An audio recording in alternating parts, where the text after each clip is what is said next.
아청물, 아동 청소년 성착취물의 줄임말이죠. 생물학적 나이로 아동 청소년을 구분하는 것이 아니라 보통 아청물 소지 또는 시청으로 사무실을 찾아오시는 의뢰인분들 중에 무죄를 다툴 여지가 있는 것이 한 가지 정도인데,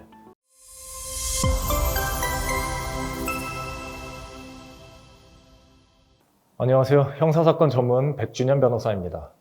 오늘은 아청물을 단순 온라인 스트리밍으로 시청하거나 또는 다운로드받아 소지만 하고 있는 경우에도 처벌받는지, 그 처벌 수위는 어떻게 되는지, 아청물 시청과 관련한 모든 것을 알려드리겠습니다.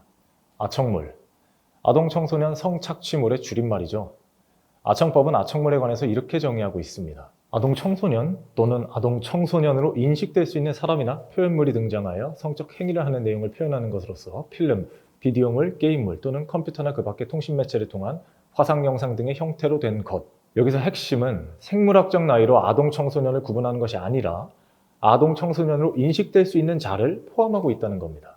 인식이 기준이죠. 아청법 제11조 제5항 아동 청소년 성착취물을 구입, 소지 또는 시청한 자는 1년 이상의 유기징역에 처한다. 보시다시피 벌금형 규정이 없습니다. 따라서 단순 스트리밍으로 시청하거나 다운로드 받아 소지만 하고 있었다고 하더라도 1년 이상의 유기징역으로 중하게 처벌될 수 있습니다. 문제는 본형이 1년 이상의 유기징역이라는 무거운 처벌에만 있지 않습니다. 사회적으로 큰 불이익이 뒤따르는 신상정보 공개명령이 내려진다는 건데요. 사회봉사명령, 성범죄 교육명령 이런 것들도 사회생활하는데 상당히 큰 지장이 가는데, 신상정보 공개명령은 매년 이름, 주소 등 인적사항과 머그샷을 경찰서에 가서 촬영해야 하고 그 기간은 최소 10년입니다. 우리 아청법은 신상정보 공개고지 명령을 하여야 한다라고 규정하여 공개를 원칙으로 하고 있고, 예외 규정을 두어 특별한 사정이 있는 경우 그러하지 아니하다라고 규정하고 있습니다. 즉 이는 무엇 할 수 있다라는 규정과는 비교도 안 될 정도로 신상정보 공개고지 명령이 내려질 확률이 높다는 걸 뜻하죠.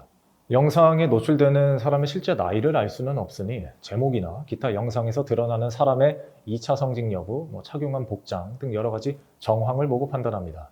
실제 기소되는 아청물을 보면 사실 누가 보더라도 아청물에 해당하는 경우가 대부분입니다. 보통 수사가 개시되는 것은 피해자가 직접 신고하거나 성인물 사이트가 수사선상에 오르거나 텔레그램에서 방을 운영하는 운영진 또는 대량으로 판매하는 판매책이 검거되었거나 하는 경우인데, 이 경우라고 하더라도 보통 수사기관의 수사 순서는 당연히 운영책, 기타 판매책, 그 다음 접속자 중 대량으로 아청물을 다운로드 받은 사람, 마지막이 단순 시청한 사람 순이기 때문에 사실상 내가 단순히 아청물을 몇 초간 시청했다는 이유만으로 수사기관으로부터 조사받으러 오라는 연락을 받기는 쉽지 않습니다. 따라서 걱정되시는 마음은 알지만 미리 겁을 먹고 변호사를 선임할 필요는 없고, 수사기관에 연락을 받게 된다면 그때 변호사의 상담을 받아도 늦지 않습니다. 보통 아청물 소지 또는 시청으로 사무실을 찾아오시는 의뢰인분들 중에 무죄를 다툴 여지가 있는 것이 한 가지 정도인데, 수십 개에서 수백 개를 한 번에 다운로드 받으시는 경우가 있습니다.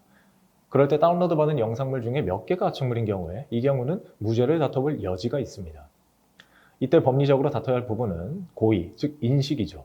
아동 청소년 성착취물임을 인지하지 못했다라는 것인데, 아청법 사건을 많이 다뤄본 변호사의 도움을 받아 재판에서 이 점을 적절하게 변론해야 합니다. 이것 외에 자신을 스트리밍으로 시청하긴 했지만 아동 청소년임을 몰랐다고 주장하시는 분들도 계시는데요. 정말 그랬을 수 있습니다. 정확히는 영상에서 노출되는 사람이 아동인지 성인인지 크게 개의치 않았을 수 있어요. 그냥 사람이 성적인 행위를 하는 모습만을 인식했을 수 있습니다.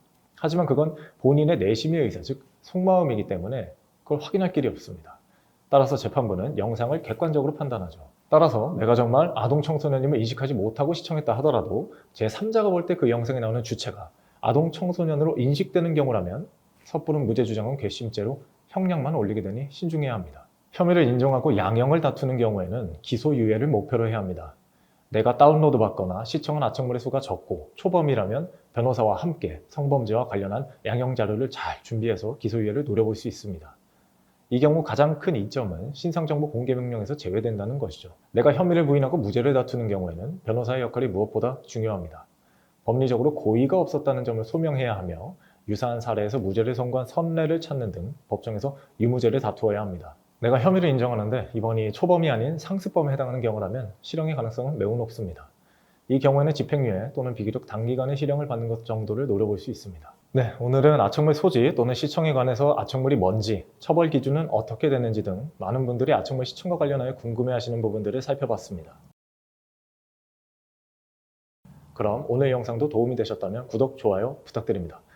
이상 형사전문 백준현 변호사였습니다. 감사합니다.